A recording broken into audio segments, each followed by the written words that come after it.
Hello friends, ఎలా ఉన్నారు? Russia ఉత్తర Korea వద్ద నూతన భాగస్వామ్య ఒప్పందం కుదిరిందండి. దాని గురించి ఈ వీడియోలో మనం తెలుసుకుంటున్నాము.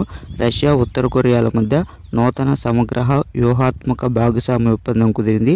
దీనిపై ఇరు దేశాల అధినేతలు వ్లాదిమిర్ పుతిన్ అలానే కిమ్ జోంగ్ ఉన్లు బుధవారం సంతకాలు చేశారు. దీన్ని తమ మధ్య సంబంధాల్లో గొప్ప మైలురాయిగా ఇద్దరు దేశాధినేతలు అభివర్ణించారు.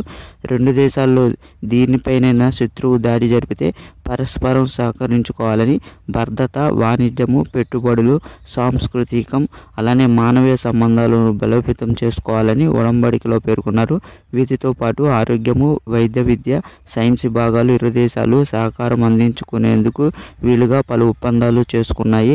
పశ్చిమ దేశాలతో ఈ రెండు దేశాలకు ఉధృతులు పెరుగుతున్న తరుణంలో తాజా భాగస్వామ్య ఒప్పందం ప్రాధాన్యత సంతరించుకుంది.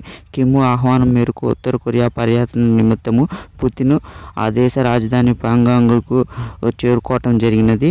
ఉత్తర కొరియా పర్యటన అనంతరము పుతిన్ వియత్నాం చేరుకునేందుకు పుతిన్ విలాసవంతమైన కారును బహూకరణ చేశారు. పుతిన్ తన ఉత్తర కొరియా పర్యటన నేపథ్యంలో ఆ దేశ అధ్యక్షుడు కిమ్కు తమ దేశంలోని అత్యంత విలాసవంతమైన RS లగ్జరీ కారును బహూకరించారు. ఈ సందర్భంగా కిమ్ కూడా పుతిన్కు పలు విలువైన బహుమతులు అందించారు. గత ఫిబ్రవరిలో కిమ్ మాస్కో పర్యటనకు వచ్చినప్పుడు కూడా ఇటువంటి కారుని పుతిన్ ఆయనకు బహుమతిగా అందించారు. ఫ్రెండ్స్, ఇలాంటి ఆసక్తికరమైన విషయాలు మీరు తెలుసుకోవాలి. మన ఛానల్ సబ్స్క్రైబ్ చేసుకోండి, లైక్ చేయండి friends. Thank you for all.